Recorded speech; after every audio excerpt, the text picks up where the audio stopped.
हरियाणा के रेवाड़ी जिले के धारूहेड़ा में लिव इन रिलेशनशिप में रह रहे योगेश और प्रिया के बीच हुए विवाद ने खौफनाक अंजाम लिया। पलवल निवासी योगेश ने अपनी लिव इन पार्टनर करनाल निवासी प्रिया की हत्या कर दी और फिर खुद सुसाइड कर लिया। इस मामले में पुलिस की लापरवाही भी सामने आई है। शनिवार करनाल से प्रिया के परिजन शव का पोस्टमार्टम कराने पहुंचे तो उन्होंने चौंकाने वाले खुलासे किए।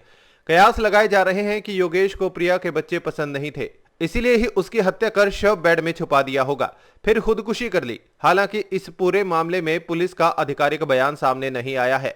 असल वजह क्या रही, पुलिस को जांच के बाद ही पता चल सकेगा। वहीं शव का पोस्टमार्टम अब रेवाड़ी की बजाय पीजीआई रोहतक में कराया जाएगा।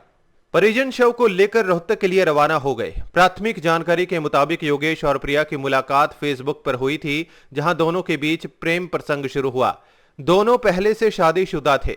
प्रिया 3 बच्चे की मां जबकि योगेश 2 बच्चों का पिता था। प्रेम ने डूबे योगेश ने अपनी पत्नी को छोड़ दिया और प्रिया भी अपने पति टिंकू से अलग हो गई। दोनों धारूहेड़ा के सेक्टर 6 हाउसिंग बोर्ड में किराए के मकान में लिव इन में रहने लगे। बताया जा रहा है कि प्रिया ने योगेश को फेसबुक पर बातचीत के दौरान ये नहीं बताया था कि उसके 3 बच्चे हैं। जब प्रिया अपने बच्चों को साथ लेकर आई तो योगेश परेशान रहने लगा। बच्चों को लेकर दोनों के बीच आए दिन झगड़े होने लगे। 3 जून 2025 की रात इसी कलह ने उग्र रूप ले लिया। गुस्से में योगेश ने प्रिया की हत्या कर दी और शव को बेड के अंदर छुपा दिया। इसके बाद उसी दिन योगेश ने भी आत्महत्या कर ली। 6 जून को कमरे से बदबू आने की शिकायत पर धारूहेड़ा पुलिस ने योगेश का शव बरामद किया, लेकिन कमरे की ठीक से तलाशी नहीं ली। 19 जून को जब योगेश के पिता गिरिराज धारूहेड़ा के उस कमरे से सामान लेने पहुंचे तो बदबू आई। दोबारा जांच हुई तो बेड के अंदर से प्रिया का शव मिला।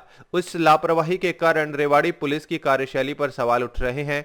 अगर 6 जून को ही कमरे की गहनता से जांच की गई होती तो प्रिया का शव पहले ही मिल सकता था। पुलिस अब मामले की गहन जांच कर रही है। ये घटना लिव इन रिलेशनशिप में विश्वास और संवाद की कमी के दुखद परिणाम को दर्शाती है। क्या नाम?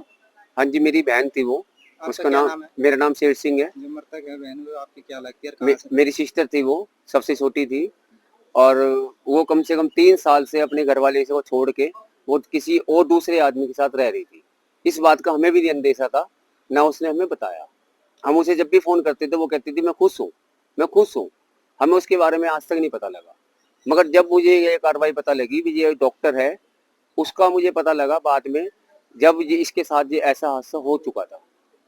जब मेरे को फोन आया, भाई ऐसा है तुम्हारी सिस्टर का देहांत हो चुका है, और हमें ये भी नहीं पता लगा भाई वो बेड के अंदर पड़ी है। वो हमें बाद में पता लगा।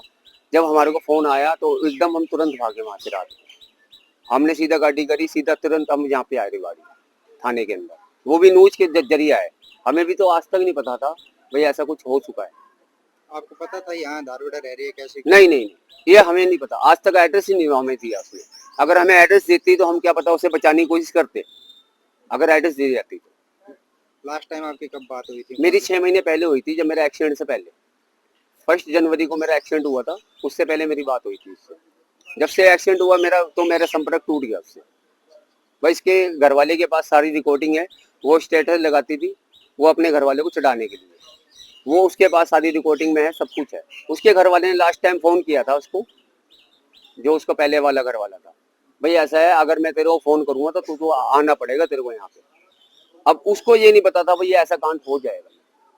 उसने पूरी कार्रवाई बिठा के जब जाके उसको। क्या कारण था पहले वाले घर वाले को छोड़ने का? पहले का ऐसा ही था जी, वो दारू दूर पीता था, थोड़ा मार पिटाई होती थी, और मैंने उसको बड़ा समझाया भाई तू दारू छोड़। चलो वो सुधर भी जाता, वो उसको कहने ही वाला था। मैं अपनी सिस्टर को भी कह रहा था भाई चलो कोई बात नहीं, आपस में हो जाता है, अपने रह लो आपस में। जब 3 बच्चे हो चुके हैं तो आपस में कहीं जाने की जरूरत नहीं है, क्योंकि हम भी पास में ही थे। उसकी सिस्टर से मेरी शादी हो रही थी, पहले मेरी हो रही थी उसकी सिस्टर से। वो मेरी सिस्टर से शादी कर ली उसने। हमें कोई ऐतराज नहीं था। मैं चलो अपने दोनों खुश हैं, हमें कोई दिक्कत नहीं है। जब उसके 3 बच्चे हो चुके थे हमें भी कोई ऐतराज नहीं था इस चीज का। मगर वो जब इससे वो छोड़ के गई ना, करनाल से उन्हें नोटिस भेजा भाई तलाक का। इसने तलाक नहीं दिया, उसने तलाक दे दिया। अब उसके बाद यहाँ पे आने के बाद वो बंदे ने क्या कार्रवाई बिठाई आज तक नहीं पता लगा। ना तो हमने आज तक उसकी शक्ल देखी, ना कुछ जानते उसके बारे में। क्या लगता है फिर, मतलब जिस तरह से बैठ के मुझे लगता है जी उसका पूरा प्लानिंग थी उस बंदे की मारने की। चलो बच्चे नहीं रखना चाहता तो बच्चे हमारे को हवाले कर देता, हमें कोई एतराज नहीं था, बच्चे रखने को हम तैयार थे। क्या पहले भी आया करता था क्या करनाल जहाँ ऐसा था जी, पिछले साल उसने बच्चों को बुलाया, अपने घर वाले को बुलाया यहाँ पे रिवाड़ी के अंदर, ये स्टेशन पे आया, ये स्टेशन पे एक रात रुक के गया, बच्चे इसने अपने बच्चे लेके चली गई। अब वो बच्चे जब से आए हैं उसकी जिंदगी में खलबली मच गई, भाई बच्चे क्यों ले आए। इस कारण से वो जो है ना, वो आदमी जो है ना वो पागल सा हो गया। अब बच्चे कहाँ हैं? बच्चे हमारे पास ही है जी।